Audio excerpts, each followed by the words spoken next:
नमस्कार। Engineering drawing और computer graphics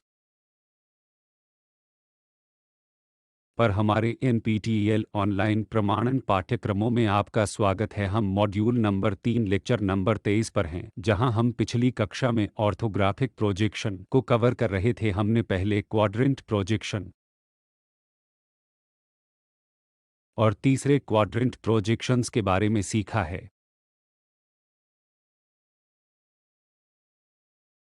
इस पहले और तीसरे क्वाड्रेंट प्रोजेक्शन में हमने प्रोजेक्शन के बाद प्लेन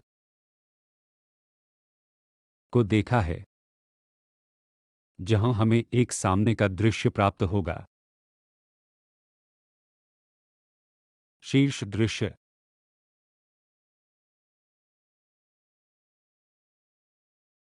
उसके नीचे होगा दाएं पक्ष से। अगर हम देखने की कोशिश करते हैं, यह प्रोजेक्शन बाएं हाथ की ओर होगा तो दाईं ओर का दृश्य। यदि हम बाएं हाथ की ओर से कुछ देख रहे हैं और यदि हम प्रोजेक्शन प्राप्त करते हैं तो वह दाईं हाथ की ओर से बाएं हाथ की ओर का दृश्य होगा। यह स्टैंडर्ड कन्वेंशन है जिसका हमने पहले क्वाड्रेंट प्रणाली के लिए अनुसरण किया है। तीसरी क्वाड्रेंट प्रणाली के मामले में हम जो पाने जा रहे हैं वह एक अग्र दृश्य है। आइए इसे यहाँ बनाएं। एक अग्र दृश्य शीर्ष दृश्य ऊपर की ओर होगा और शायद दाएं हाथ की ओर दायां दृश्य बाएं और बायां दृश्य होगा। यह तरीका है जिससे हमें तीसरी क्वाड्रेंट प्रणाली प्राप्त होगी। तीसरी क्वाड्रेंट प्रणाली के मामले में सामने का दृश्य शीर्ष दृश्य से मोड़ने के बाद नीचे आता है और यदि हम बाईं ओर से देख रहे हैं तो दृश्य इस अपारदर्शी सतह पर बाएं हाथ की ओर दाईं ओर से एक अपारदर्शी प्लेन पर आता है और यदि हम दाईं ओर से देख रहे हैं तो अपारदर्शी प्लेन पर प्रोजेक्शन बाईं ओर आता है। इस प्रकार हम आगे बढ़ते हैं और अधिकांश मामले में कम से कम भारतीय मानकों के लिए और यहां तक कि हमारे इंजीनियरिंग आरेखण पाठ्यक्रम में हम व्यापक रूप से इस क्वाड्रेंट प्रणाली का पालन करते हैं। आइए इस प्रथम क्वाड्रेंट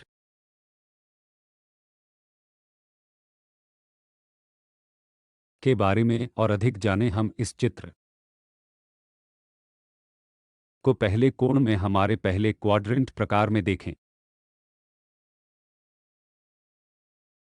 यदि हम इस दिशा से देख रहे हैं तो इस तरह के आयाम वाला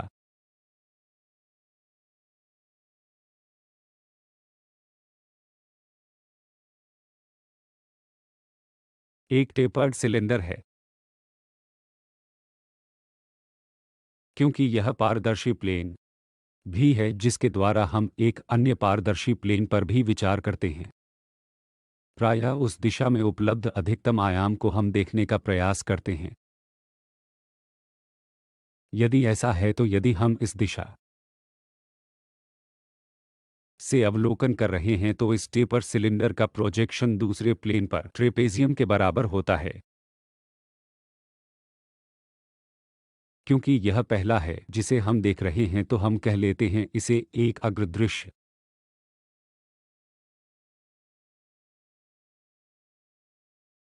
अगर ऊपर से देख रहे हैं फिर से यह ट्रेपेजियम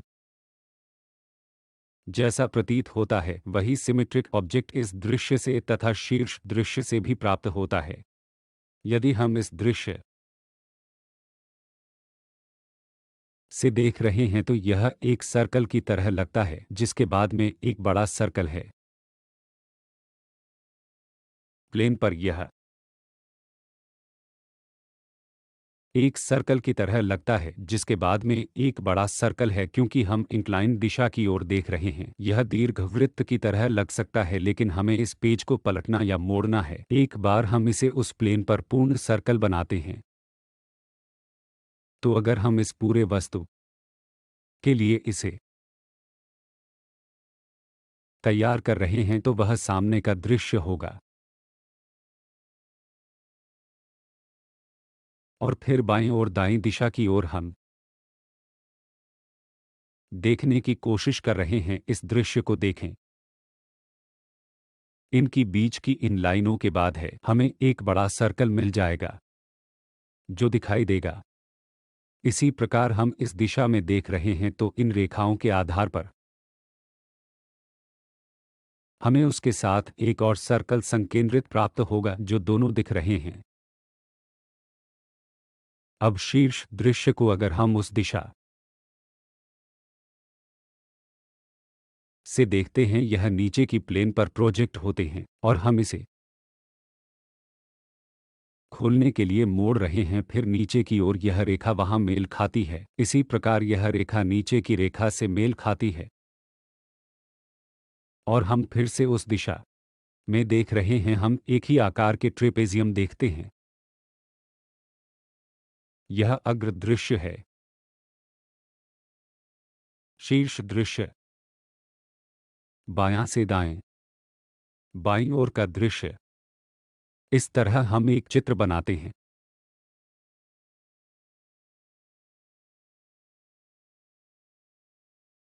ऐसा करते हुए कि सामने की दृश्य वस्तु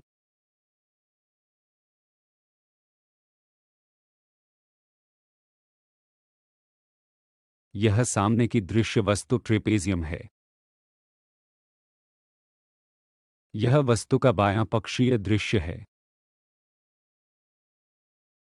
और हमारी ड्राइंग शब्दावली इस प्रकार से है क्योंकि यह एक सिलिंड्रिकल वस्तु है। हम प्रायः अक्ष के उस केंद्र को दर्शाते हैं कि उस बिंदु से गुजरने वाला बिंदु उस बिंदु से आता है। यदि यह पूर्ण सर्कल है तो यह रेखा उस से होकर गुजरती है। हम इसे यहां दिखा रहे हैं।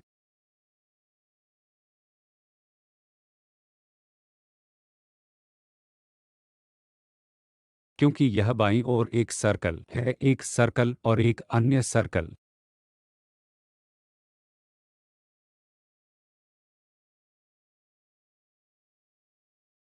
क्योंकि एक सिलिंड्रिकल वस्तु है जिसमें सर्कल होते हैं, इसलिए डैश बिंदु रेखाएं हमें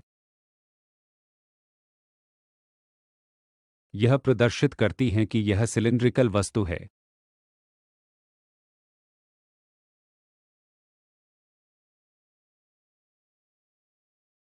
यदि हम तीसरे कोण प्रोजेक्शन प्रणाली में उसे देखते हैं तो तीसरे क्वाड्रेंट में एक ही सिलिंड्रिकल वस्तु हम रखते हैं। जिस प्लेन पर यह प्रोजेक्ट किया गया है वह यह है। जिस प्लेन पर यह प्रोजेक्ट किया जाएगा वह यह होगा। इसने वहां प्रोजेक्ट किया, वह अन्य प्रोजेक्ट करेगा। यदि हम इस पूरे प्लेन को पलटते हैं तो यह इस प्लेन पर प्रोजेक्ट करने के लिए प्रोजेक्ट करने के बाद इसे मोड़कर इस प्लेन में आ जाता है। फिर इसे इस दिशा में मोड़िए, इसे घुमाए ताकि हम एक सर्कल का दृश्य प्राप्त करें। इसी प्रकार हम तीसरे कोण प्रोजेक्शन में देखते हैं कि प्रोजेक्ट आकृति यह होगी। यही तरीका है जिससे हमें अपने दृश्य आवश्यक दृश्य प्राप्त होते हैं। तीसरे कोण में प्रक्षेपण प्रणाली इन प्रतीकों द्वारा वस्तु के बगल में इन आयामों को दिखाने के लिए काफी सामान्य है।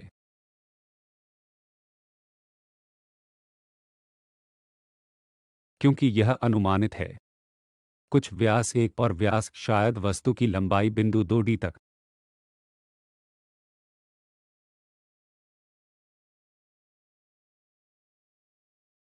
और आमतौर पर हम दिखाते हैं कि सामने के दृश्य के लिए अधिकतम आयाम हम सामने के दृश्य पर दिखाने वाले हैं। शेष बचे हुए आयामों को शीर्ष दृश्य पर वितरित किया जाएगा। तब पार्श्व दृश्य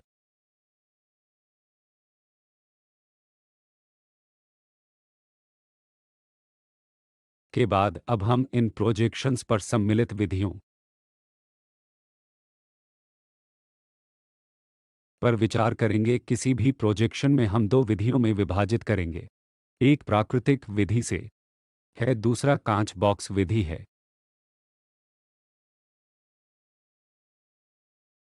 प्राकृतिक विधि में हम क्या करते हैं कि हम वस्तु को प्रेक्षक के रूप में रखते हैं हम उस वस्तु के चारों ओर चलते हैं, उस वस्तु को देखते हुए कि यह कैसा दिखता है। दूसरा तरीका है कि आप वस्तु को धीरे धीरे रखते हैं, इसे 90 डिग्री से या तो क्लॉकवाइज या एंटी क्लॉकवाइज घुमाते हैं, या शायद ऊपर से नीचे 90 डिग्री या नीचे से ऊपर 90 डिग्री।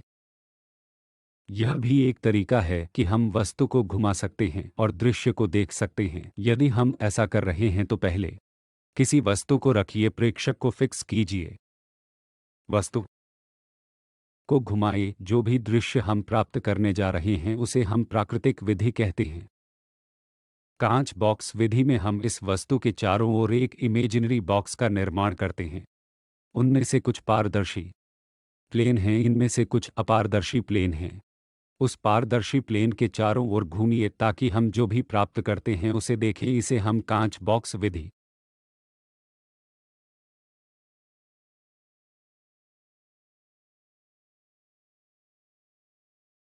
कहते हैं। आइए हम किसी वस्तु को देखें। यहाँ वस्तु कुछ ऐसी है जैसे एल आकार में, एल आकार में एक ब्लॉक।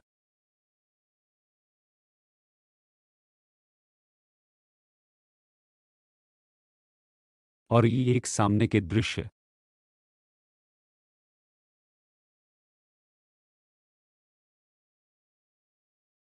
के रूप में कहना चाहेंगे। आप वह व्यक्ति हैं जो मॉनिटर देख रहा है और वस्तु आपके साथ थोड़ी इंक्लाइंड है।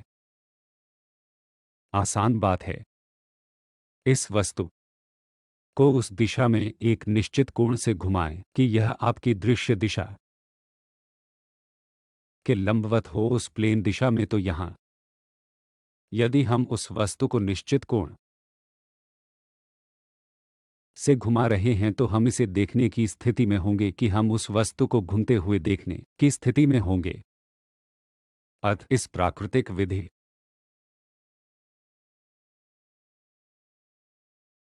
में वह उस आकृति में होता है जिसे हम उस वस्तु का अग्र दृश्य कहते हैं। इसी प्रकार सर्वोच्च दृश्य वस्तु के लिए हमें यह करना है कि यह वह वस्तु है जो हम कहना चाह रहे हैं, और जो हम करना चाहते हैं यह एक सामने का दृश्य है। इसे उस दिशा में मोड़ें। ऐसा करके हम फिर से उसको सामान्य या शायद उस कागज के प्लेन में प्राप्त करेंगे। तो जो भी बात हो, हम देखने जा रहे हैं जिसे हम शीर्ष दृश्य कहते हैं। उदाहरण के लिए अगर हम इस वस्तु को उस तरह घुमाते हैं, हम इसे यहाँ आयाम के रूप में शीर्ष दृश्य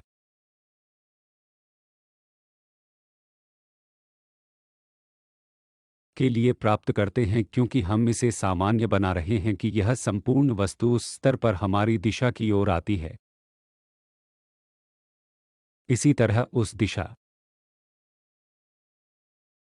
में घूमने से जो प्लेन के लिए समकोण है, हमें दाईं ओर का दृश्य मिलेगा। इसे हम प्राकृतिक विधि कहते हैं। प्रेक्षक हमेशा स्थिर रहता है, वस्तु को घुमाया जाएगा। इस प्रकार प्रेक्षक के दृश्य में तथा हमें जो भी दृश्य प्राप्त होगा उसे हम इस प्राकृतिक विधि के रूप में देखेंगे। दूसरी विधि कांच बॉक्स विधि कहलाती है। यह कांच बॉक्स विधि हमारे पारदर्शी प्लेन, अपारदर्शी प्लेन तथा उनके प्रोजेक्शंस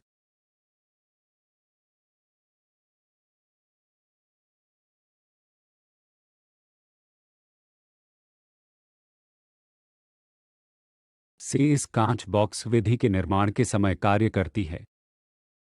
जहां पारदर्शी प्लेन अग्र दृश्य होते हैं, प्रेक्षक इस दिशा में है।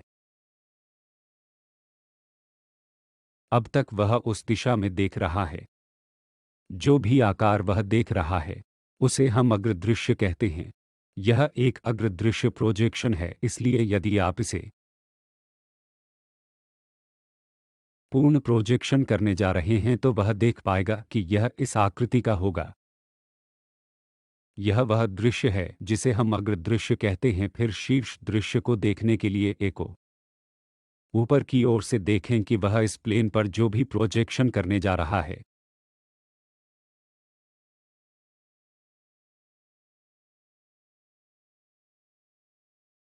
उसे हम शीर्ष दृश्य कहते हैं।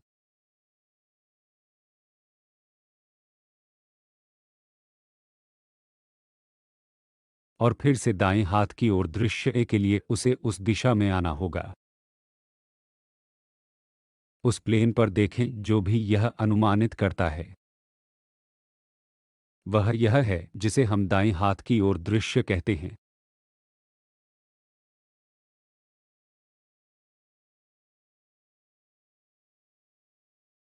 कांच बॉक्स विधि में हम इन दृश्यों का निर्माण करते हैं। इसे कांच बॉक्स विधि में प्लेन पर प्रोजेक्ट करते हैं अथवा इन्हें घुमाते हैं ताकि हम विभिन्न दृश्य प्राप्त कर सकें। उदाहरण के लिए एक ही वस्तु के लिए इस को देखें जो प्रोजेक्शन के पश्चात अग्र दृश्य हो सकता है। हम इस प्लेन को प्राप्त कर सकते हैं।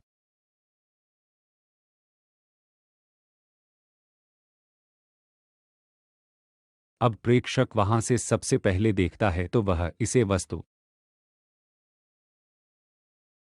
के रूप में दाएं पक्ष के दृश्य के लिए प्राप्त करेगा। अब इस पूरे प्लेन को 90 डिग्री से घुमाएं। अगर हमें घुमाने पर यह दृश्य मिलते हैं। इसी प्रकार उस प्लेन पर वस्तु के लिए हम इसको शीर्ष दृश्य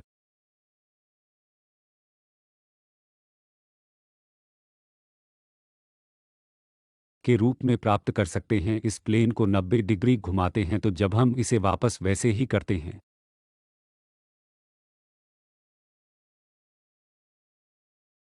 यह उस प्लेन पर वस्तु है जो हमें यहां मिलता है।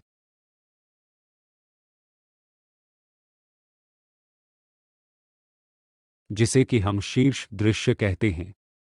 इसी प्रकार यदि हम उस प्लेन पर पीछे ओपेक प्लेन पर प्रोजेक्ट कर रहे हैं और यह घूर्णन करते हैं तो हमें फिर से एक और दृश्य प्राप्त होगा। पिछले भाग में भी हमारे पास है कि हम इसे भी खोल सकते हैं। तो यह उस स्तर के लिए आता है। आप एक बॉक्स के बारे में सोच सकते हैं। इसमें कई प्रकार के लैच होते हैं। यह प्लेन हमेशा स्थिर रहता है जिसे हम अग्र दृश्य कहते हैं। अब यह अंतिम है यहाँ और वहाँ। इसी तरह एक और बात है।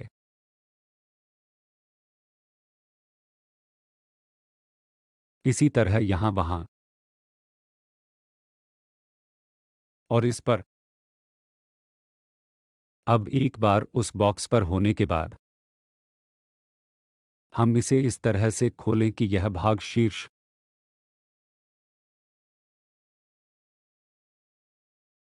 पर आए। सामने का दृश्य वहां होगा। आइए इसे नाम दें ए plane, be plain, C plane. Page पीछे है डी प्लेन। नीचे वाला ई प्लेन है। उसके पीछे है एफ प्लेन। अब जब हम इसे खोल रहे हैं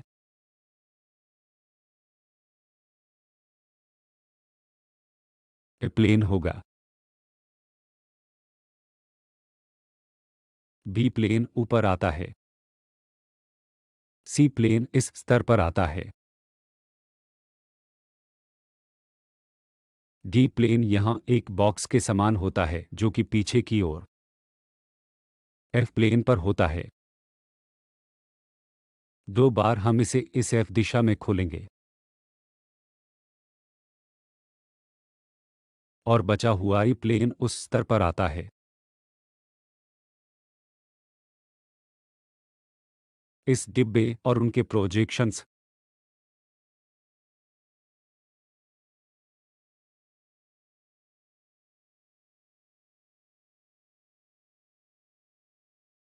को हम इस प्रकार खोलते हैं। यदि हम इन सभी वस्तुओं को खोलने के बाद इसको नाम दें तो सामने का दृश्य बीच में होगा और उसके द्वारा सपोर्ट किया गया होगा। हमारा एक निचला दृश्य होगा। एक शीर्ष दृश्य इस तीसरे एंगल प्रोजेक्शन प्रणाली के लिए है क्योंकि अग्र दृश्य के ऊपर दाएं बाएं दृश्य में शीर्ष दृश्य तथा प्लेन के दृश्य में निचला भाग है। बायां दृश्य बाएं और पीछे का दृश्य दाएं ओर है। हमारे क्वाड्रेंट प्रणाली के आधार पर यदि हम इसे बनाने की कोशिश करते हैं और कांच के दरवाजे की तरह बॉक्स विधि का उपयोग करते हैं। इन चीज़ों को खोलने के लिए इस तरह हमें मिलता है और अधिकतम आयाम है जो सामने के दृश्य पर दिखाई जानी चाहिए और शेष आयामों को अन्य दिशाओं जैसे पार्श्व दृश्य, नीचे का दृश्य, ऊपरी दृश्य की ओर धकेल दिया जाएगा। पहली वरीयता हमेशा अग्र दृश्य हो तो शेष आयाम को शीर्ष दृश्य द्वारा सूचित किया जाना चाहिए और शेष दृश्य पार्श्व दृश्य द्वारा ध्यान में लिए जाने चाहिए।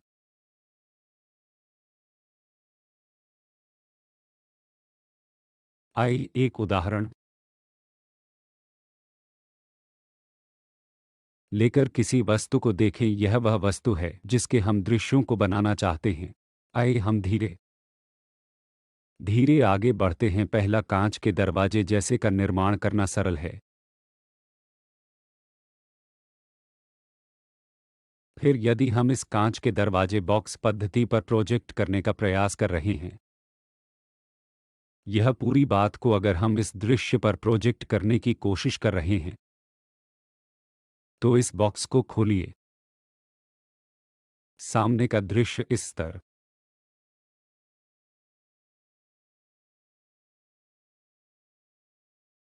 पर आता है, शीर्ष दृश्य वहां आता है।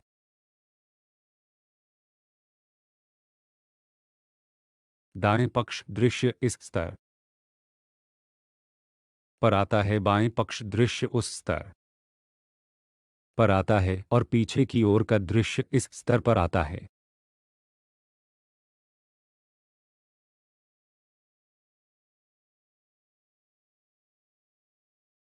यदि हम इस बात को चित्र बनाने के लिए चित्र पर कांच के बॉक्स विधि का उपयोग करके फिर से व्यवस्थित कर रहे हैं, तो प्रोजेक्शन ऐसे हो जाते हैं। इस प्रकार अगली कक्षा में ड्राइंग शीट पर हम अन्य प्रोजेक्शन विधियों के बारे में और अधिक जानकारी प्राप्त करेंगे। बहुत धन्यवाद।